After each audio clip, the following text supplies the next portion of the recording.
50. Görsən mən ləzzətdən yaxşıyam. Sakın əmi uzunla gətirdi. 50 yaşı var. Deyir 50 yaşım var. Yox, 48 yaşı var idi, 50 oldu.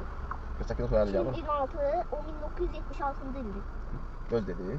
Yox, mən bilirəm ki 50 yaşı var, 26. 1976 oldu. Hə, onda təvəllüd deməliyim ki, 50 yaşı varsa 76-dır. 76 təvəllüddur. 80 təvəllüddur. Yox. Tamam, mən 50 yaşı var, sənin 36 yaşı var. 14 yaş böyük deyil səndən. Ay ta, ha 76 təvəllüddur. 76 olanda neçə yaş deyir?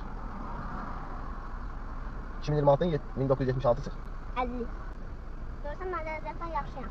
Amma nə oğlum qaqa, üç rəqəm niyə vurur? Amma mən birdən sənə hələ öyrənmişim. Nurlan qaqa nəsə oxuyur? 6'da. Sən nəsə oxuyursan? Mən? Hələ oxumuram. Hə, sən də 6 oxuyanda öyrənəsən nə qədər?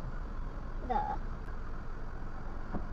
O şey, Bakıdakı müəllim 6'da oxuyur deyə Yeşəlikdə ona görə rəqəmini bilir. O da 4 rəqəmini də bilir. Hə, o yükədə oxuyur. Həm də müəllim deyil o. Riyaziyyat müəllimdir. O riyaziyyat müəllimidir ya Ayta.